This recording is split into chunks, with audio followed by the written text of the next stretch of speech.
to turn to the book of Acts, chapter 9. Acts chapter 9, very familiar passage. We'd like to read the first 5 verses. Acts 9, verses 1 through 5. And Saul, yet breathing out threatenings and slaughter against the disciples of the Lord, went unto the high priest, and desired of him letters to Damascus, to the synagogues, that if he found any of this way, whether they were men or women, he might bring them bound unto Jerusalem. And as he journeyed, he came near Damascus, and suddenly there shined round about him a light from heaven. And he fell to the earth, and heard a voice saying unto him, Saul, Saul, why persecutest thou me? And he said, Who art thou, Lord? And the Lord said, I am Jesus, whom thou persecutest. It is hard for thee to kick against the pricks. This, of course, is just a portion of the account of the Lord saving Saul of Tarsus, later became known as Paul. And what we have here is one of the great stories of human history. Back in Acts chapter 7, there was a faithful man by the name of Stephen, and he preached a sermon, and in that sermon he went through the history of the Old Testament, culminating in the arrival from heaven, the Messiah, Jesus Christ, and the Jews betraying and crucifying him. The people, as a result, rushed upon Stephen in Acts 7, verse 57. In verse 58, before they stoned Stephen, they laid down their robes at the feet of Saul. And then they proceeded to stone Stephen to death. Coming to Acts chapter 8, verse 1, we see that Saul was in hearty agreement with the murder of Stephen. And in verse 3, he went from house to house, hunting down so-called Christians, casting them into prison. In his ruthless determination to stamp out Christianity, he would take away husbands from wives, wives from husbands, fathers and mothers from children. He would later testify in Acts 22:4 that he persecuted unto death, binding and delivering into prisons both men and women. And hear what he says in Acts 26, verse 11. Acts 26, verse 11. And I punished them often in every synagogue, and compelled them to blaspheme. And being exceedingly mad against them, I persecuted them even unto strange cities. Now, coming to our text, Saul is continuing to persecute the saints of God with great fury, threatening them, desiring to see them dead. And after receiving letters from the high priest authorizing his mission of persecution, he sets out for Damascus, about 160 miles northeast of Jerusalem. And we see him heading toward Damascus, not seeking Christ at all, but to destroy the followers of Christ. As he was journeying to Damascus, he was knocked to the ground by a glorious light which shone from heaven. And that light was simply the glory of Jesus Christ. Saul recognized it as the Lord. And there came a voice saying, Saul, Saul, why persecutest thou me? These would serve as words of conviction to Saul. So he's humbled. He's convicted of sin. And in verse 5, Saul, not knowing who was speaking to him, asked, Who art thou? And the answer, I am Jesus. I am Jesus. Jesus had come to him, revealing himself. Saul had heard of this Jesus. Stephen preached him. You know, we heard this Jesus many, many times as he was dragging people off to prison. They would witness to him. He's heard this name over and over. But in this day, he would have a life, he would meet him in a life-changing way. And every saved person, regardless of their age, has had such a meeting with Jesus Christ. I want to speak this morning on I have met the one sent from heaven. I have met the one sent from heaven. First of all, just think, there are different kinds of personal meetings. We've all met many people. There are different kinds of meetings. The Gospels record some fascinating accounts of Jesus meeting sinners, sinners meeting Jesus.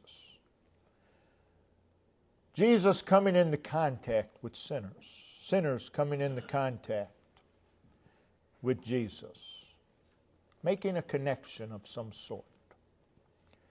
It is in these meetings that we learn more about the nature of Christ and the nature of his mission, which is a mission of salvation. Now, these meetings throughout the Gospels involve different personalities. They took place in a variety of places, under a variety of circumstances, and with different results.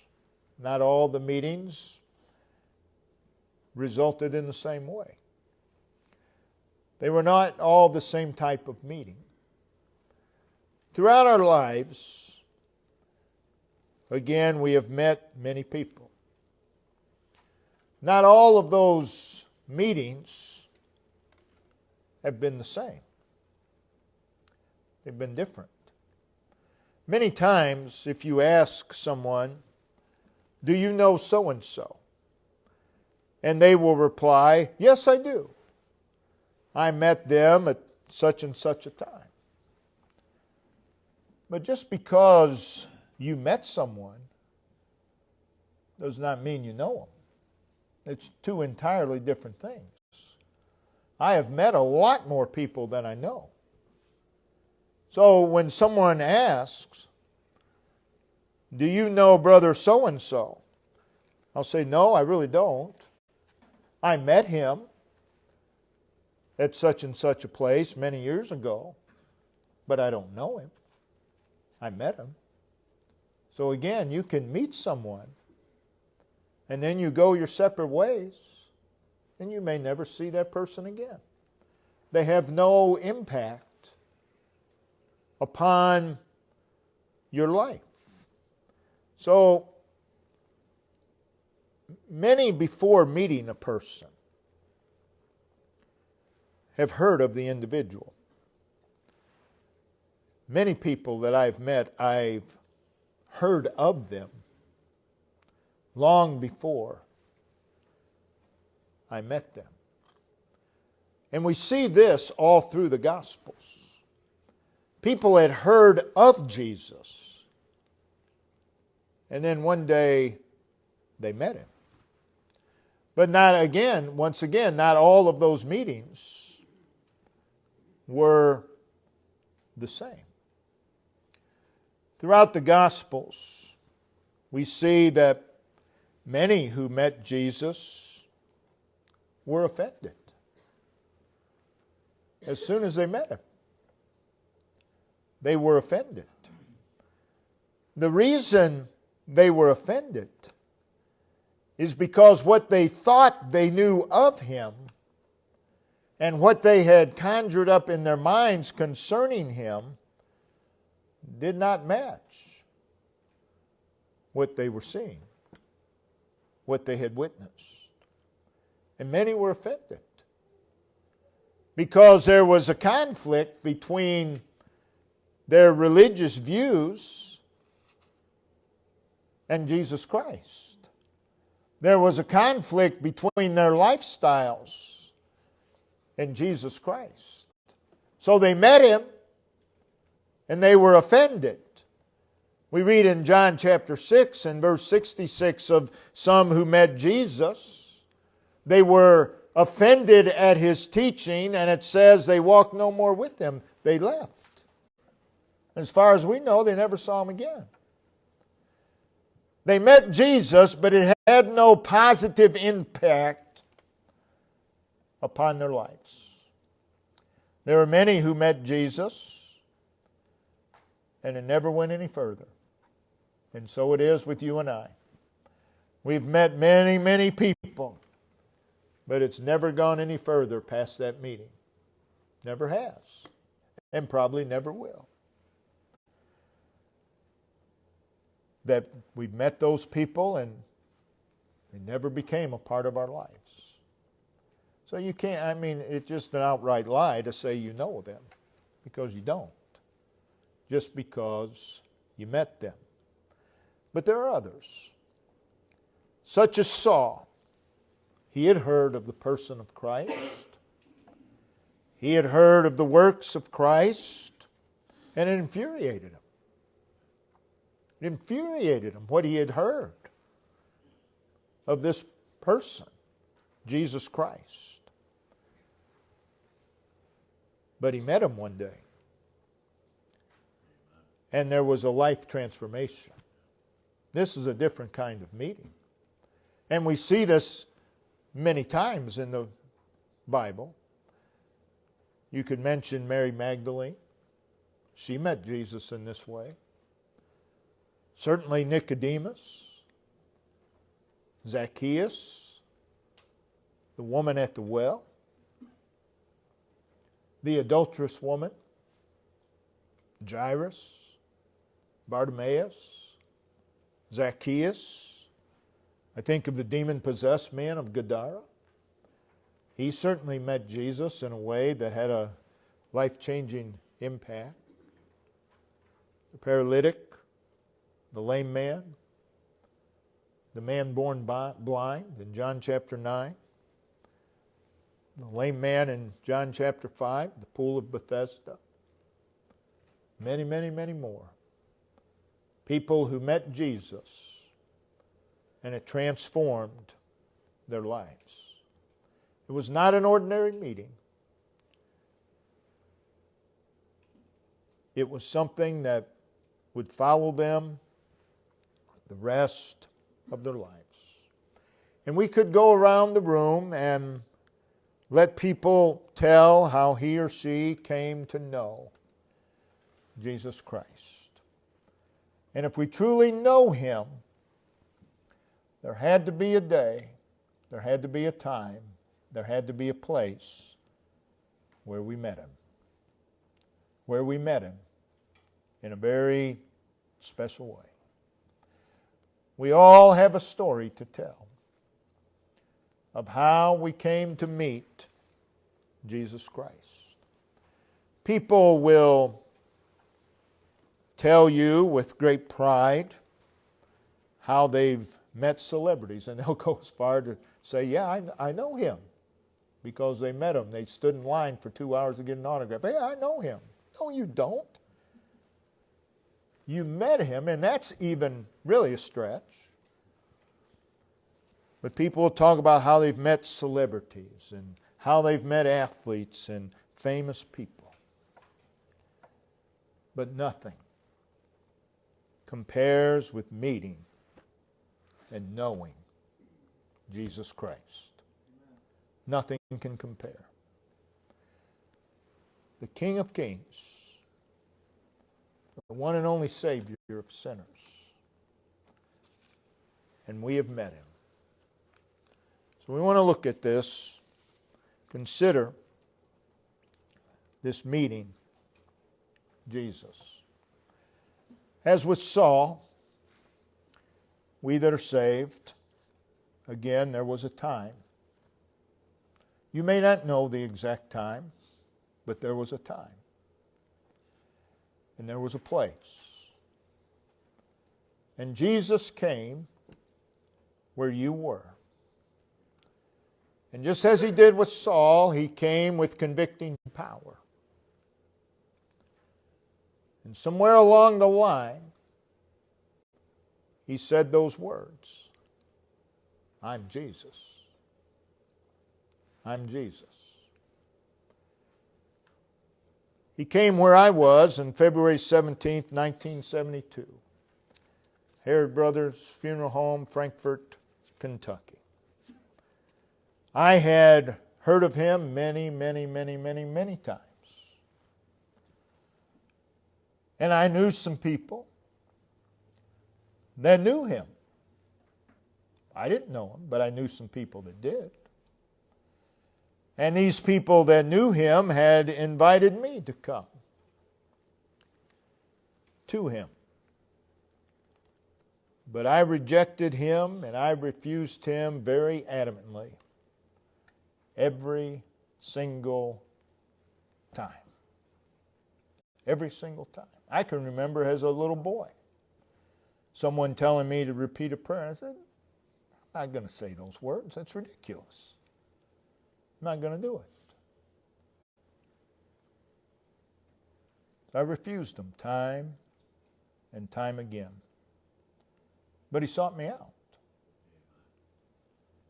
And He sought me out while I was living life, transgressing His laws, living in enmity and opposition to Him, resisting Him with all of my might, living in defiance of Him, living in alienation and estrangement from God, refusing Him time and time again, fleeing from Him, seeking to hide from Him.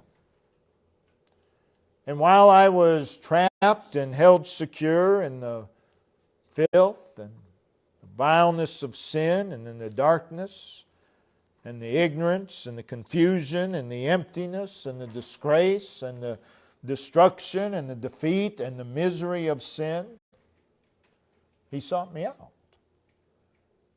And He came where I was. I had heard of Him.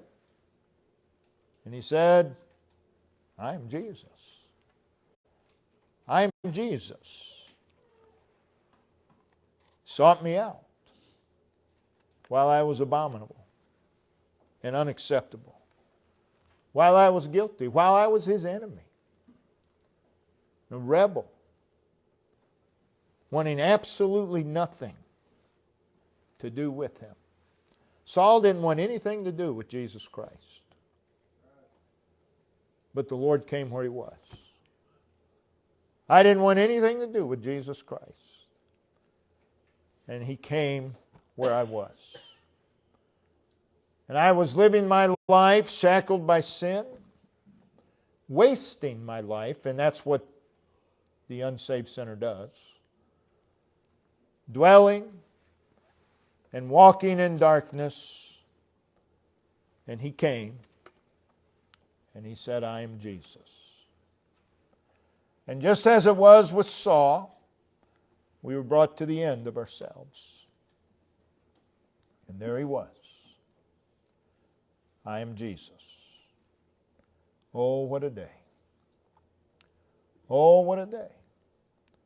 A day we'll never forget. Never. It's amazing to me how people who claim to be saved can tell you how they've met certain individuals, but they can't tell you how they met Christ. There's something wrong there. There's something terribly, terribly wrong. What a day. It was in that meeting that I found acceptance with God. It was in that day, that meeting, that I was cleansed. And I was forgiven. And I was pronounced righteous and reconciled and set free. Oh, what a day. And because of that meeting, we stand here today raised from the guilt, the condemnation, and the alienation, and all the defilement, and all the darkness, and all the enmity, and all the bankruptcy, and the helplessness of sin. And again, we could go around the room and hear from those who have met Jesus in this way. So let's consider the significance of having met Jesus Christ. I've seen people very excited about meeting someone. Oh, you'll never guess who I met today. You don't have to guess. They're going to tell you. But we haven't met anybody like Jesus Christ. No meeting we've had has had the significance of this meeting. So you just think of the significance of having met Jesus Christ in a saving way. No other meeting that can compare. We have met the one who was with God before the beginning. He was with God before the beginning, and I've met Him. He was and is God, and I met Him. I not only met Him, I know Him. Know Him. He's eternal. He's infinite. He's almighty. He's pure. He's holy. He's glorious. He's omniscient. He's all-sufficient. And I've met Him. You've met Him. He's the one spoken of, proclaimed, pointed to, and portrayed and promised all through the Old Testament. And we've met Him, we that are saved. We have met the one who voluntarily left the holiness and the purity and the adoration and the majesties and the praises and riches of heaven and came to a world in dense darkness, filled with abomination, filled with filth, and He would experience rejection, hatred, condemnation, persecution, and poverty. No human being has stooped so low. The reason? To redeem and rescue His people. And we've met Him. We have met this one. This is an experience that is beyond human conception, beyond human language. A sin-hating God providing a Savior for a sin-loving people. And we have met that Savior. We have met the one who is God's provision and sacrifice for sinful man.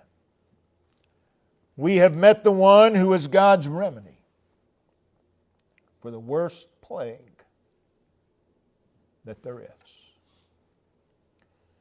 If you were to meet the scientist that discovered a cure for cancer, you say, "Oh, I met him."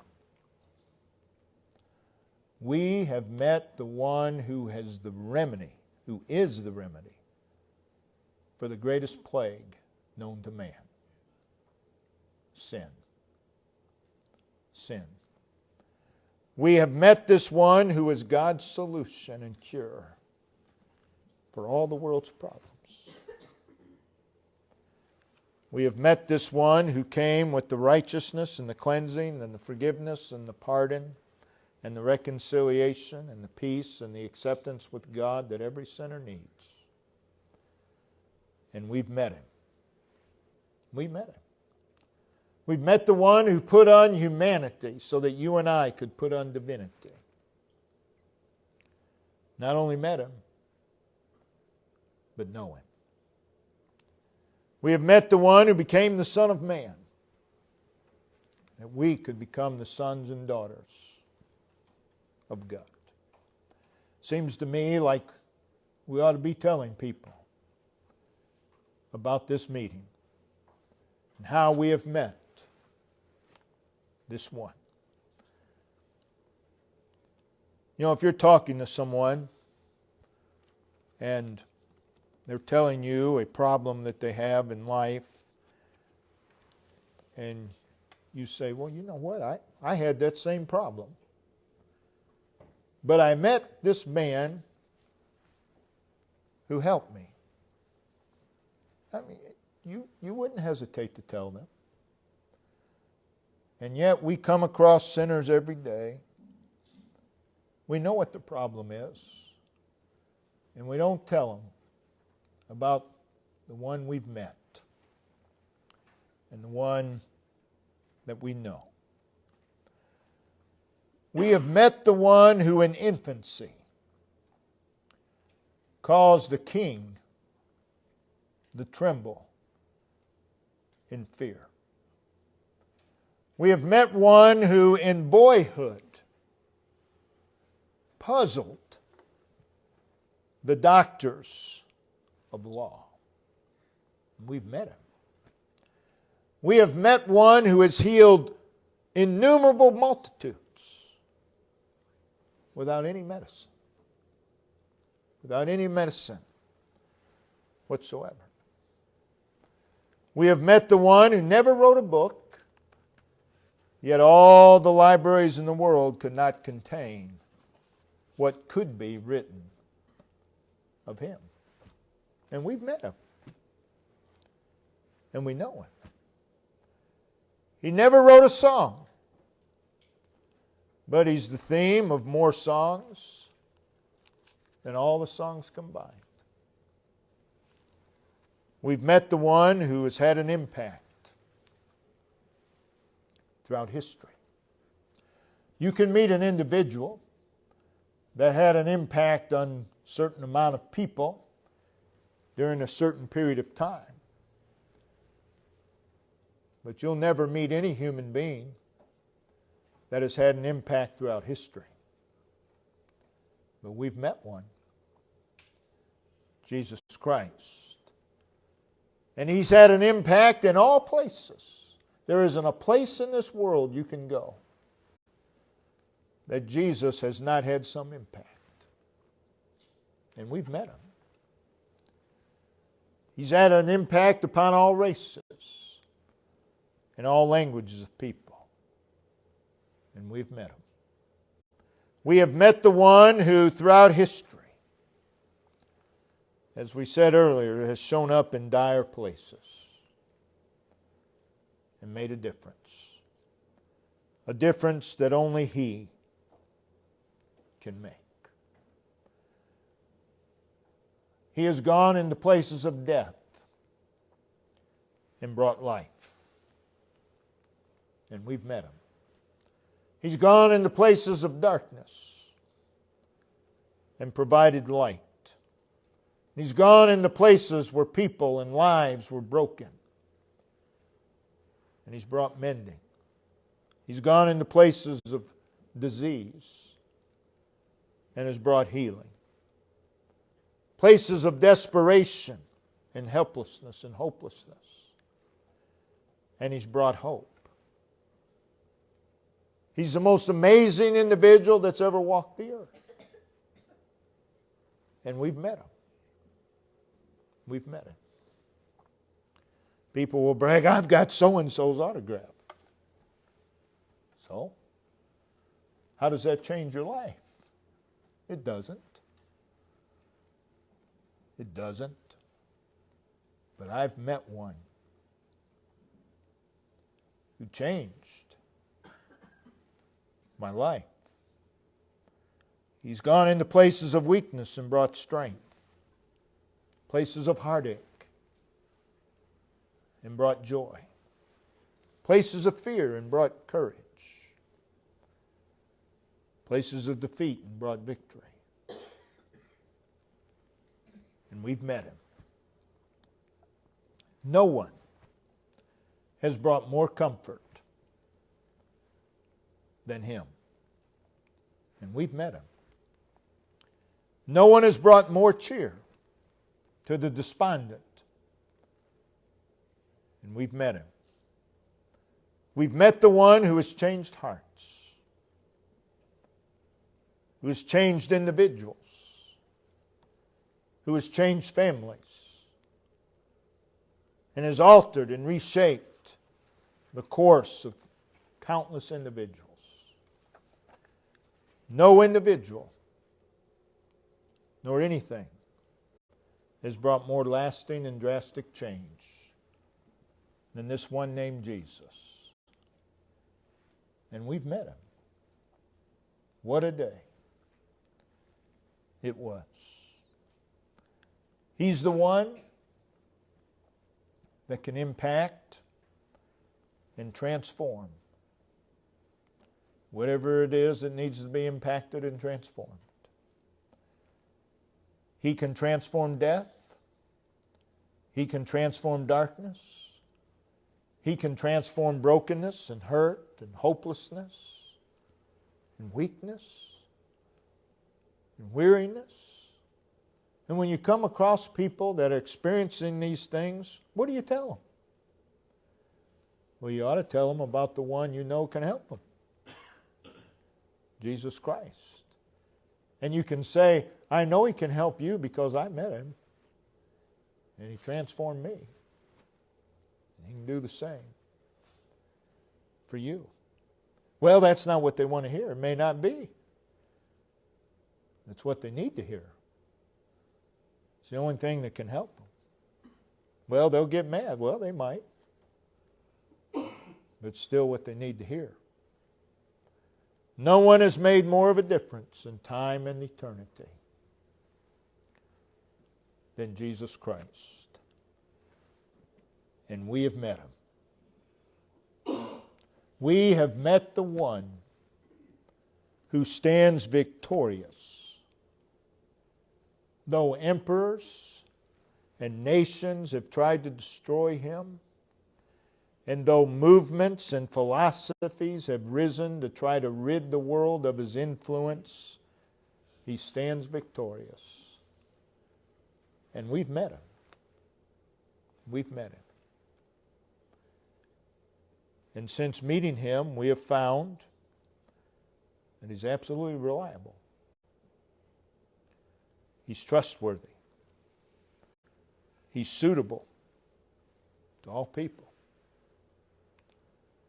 in all circumstances, and in all times. In all honesty, I have met people that I wish I hadn't. That I wish I hadn't met them because they've been nothing but misery. You say, well, that's not right. No, it's not. But you know what? I've never regretted having met Jesus. You never will. You'll never say, oh, I wish I had never known Him. That'll never happen. You find that I've met people and Time is told that they're not reliable at all. They're not trustworthy. In fact, they're downright liars. And we've met those individuals.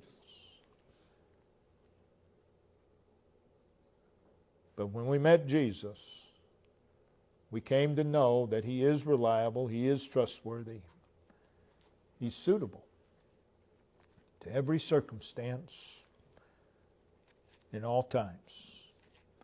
And again, not only have we met Him, but we know Him. And now we can live our lives with Him. With Him.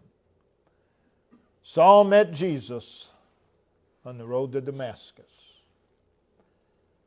and he lived the rest of his life with Him. And Saul became influential because of who he lived his life with. You and I met Jesus Christ,